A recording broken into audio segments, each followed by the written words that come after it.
Hello, ഞാനിന്നിവിടെ സംസാരിക്കാൻ പോകുന്നത് കഴിഞ്ഞ 2 ദിവസമായിട്ട് സോഷ്യൽ മീഡിയയിൽ വളരെയധികം ചർച്ചയായിക്കൊണ്ടിരിക്കുന്ന ദീപക് എന്ന വ്യക്തിയുടെ ആത്മഹത്യ. അതിൻ്റെ കേസിൻ്റെ കാര്യങ്ങളിലേക്കല്ല ഞാൻ കടക്കുന്നത്. അത് സത്യം എന്താണെന്നുള്ളത് നിയമം തെളിയിക്കേണ്ടതാണ്. അപ്പം അതിലെൻ്റെ ഒരു അഭിപ്രായം എന്താണെന്ന് വെച്ചാൽ, അങ്ങനെ ഒരു വീഡിയോ എടുക്കാൻ കാണിച്ച കറേജ് ഉറപ്പായിട്ടും അടുത്തൊരു പോലീസ് സ്റ്റേഷനിൽ ചെന്നിട്ട് അതൊരു കേസ് രജിസ്റ്റർ ചെയ്യാനും അതിൻ്റെ നിയമ നടപടികളിലൂടെ കടന്നു പോകാനും ആ വ്യക്തി അങ്ങനെ ഒരു ധൈര്യം കൂടി കാണിക്കണമായിരുന്നു എന്നാണ് എൻ്റെ ഒരു അഭിപ്രായം. ഇതൊരു ഫേക്ക് അലിഗേഷൻ ആണെന്നുണ്ടെങ്കിൽ ഇത് ഒരുപാട് സ്ത്രീകൾ മുൻപും അല്ലെങ്കിൽ ഇനി അങ്ങോട്ടും അനുഭവിക്കാൻ പോകുന്ന അല്ലെങ്കിൽ ഇങ്ങനെയുള്ള കടന്നു പോകാൻ പോകുന്ന ഇങ്ങനെയുള്ള സാഹചര്യങ്ങളെ ലഘൂകരിക്കുന്നതിന് തുല്യമായിരിക്കും. അതായത് എല്ലാ കാലത്തും ബസ്സിൽ സ്ത്രീകൾ, അതായത് ഇപ്പം നിങ്ങൾ വേണമെങ്കിൽ പറയാം പുരുഷന്മാരും ഇങ്ങനെയുള്ളതൊക്കെ, പക്ഷേ 90-95% സ്ത്രീകളാണ് ഇങ്ങനെയുള്ള സെക്ഷൽ അബ്യൂസസിന് ഇരയായിട്ടുള്ളത്. വളരെ ഫെമിലിയർ ആയിട്ടുള്ള ടേമാണല്ലോ ജാക്കി വെക്കുക. ഞങ്ങളുണ്ടാക്കിയതല്ലല്ലോ, നിങ്ങളുണ്ടാക്കിയ ടേമല്ലേ.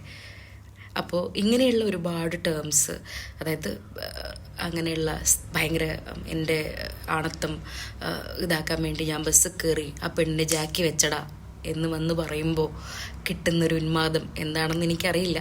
പക്ഷെ ഇതൊക്കെ ആൺസമൂഹം തന്നെയാണ് പടച്ചു വിട്ടത്. അതേപോലെയുള്ള ചിലർ ഇപ്പോൾ കുളിര് കോരുന്നത് പലതരത്തിലുള്ള ട്രോളുകൾ ഇറക്കിയിട്ടാണ്. അതായത് ഒരു സ്ത്രീയുടെ അടുത്ത് വന്ന് പുരുഷനിരിക്കുന്നു, ഇവള് വൈറലാവാൻ വേണ്ടിയിട്ടാണ് ഇരിക്കണത്, ഞാൻ വേഗം എണീറ്റ് പോട്ടെ.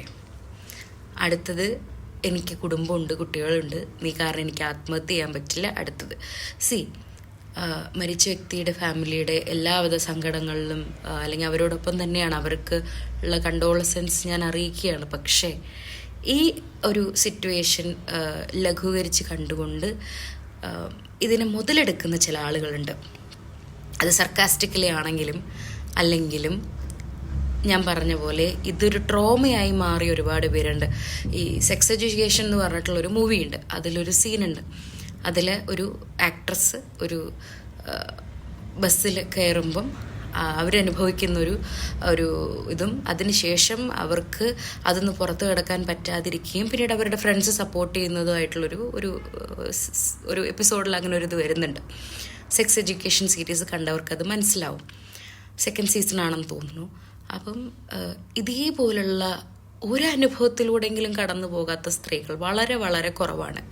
അപ്പം നിങ്ങളിങ്ങനെ അതിനെ ലഘൂകരിച്ച് കാണുമ്പോൾ നാളെ ഇങ്ങനൊരു അനുഭവം നേരിടുന്ന സമയത്ത് ഇത് ഏത് രീതിയിലാണ് എടുക്കുക, ഈവൻ ആ ഷൂട്ട് ചെയ്ത വ്യക്തി ഇതൊരു ഫേക്ക് അലിഗേഷൻ ആണെന്നുണ്ടെങ്കിൽ, അവർ റീച്ചിന് വേണ്ടി ചെയ്തതാണെങ്കിൽ അവർ മനസ്സിലാക്കാത്തത് അവരുടെ സഹോദരിമാർ ഇന്നലെകളിൽ അല്ലെങ്കിൽ നാളെകളിൽ അനുഭവിക്കാൻ പോകുന്ന ഇങ്ങനെയുള്ള സാഹചര്യങ്ങൾ എന്താ പറയണ്ടേ, അത് ലഘൂകരിച്ചതിന് തുല്യം തന്നെയാണ്. അവരുടെ പലതരം ട്രോമകളെ ഉണർത്തിയതിന് തുല്യമാണ്. എനിക്ക് ഓർമ്മയുള്ളൊരു എക്സ്പീരിയൻസ് എന്താണെന്ന് വെച്ചാൽ, എൻ്റെ കൂടെ +1 +2 പഠിച്ചിരുന്ന സമയത്ത് ഒരു സുഹൃത്ത്, പെൺകുട്ടിയുടെ പേര് ഞാൻ പറയണില്ല, ഒറ്റപ്പാലത്തു നിന്ന് ട്യൂഷൻ കഴിഞ്ഞിട്ട് ഞങ്ങൾ ഒരുമിച്ചിട്ടാണ് ഒരു ബസ്സിൽ വരാറ്. അപ്പോൾ ആ ബസ്സിൽ ഈ സ്കൂളിലേക്കുള്ള നിറയെ കുട്ടികളുണ്ടാവും. പോരാത്തതിന് ആ നാട്ടിലേക്ക് ജോലിക്ക് പോകുന്ന കുറേ ആളുകളും ഉണ്ടാവാറുണ്ട്. അപ്പോൾ തിരക്കാണ്, അറിയാലോ, സ്കൂൾ കുട്ടികൾ കയറിയ ബസ്സിൽ തിരക്കായിരിക്കും.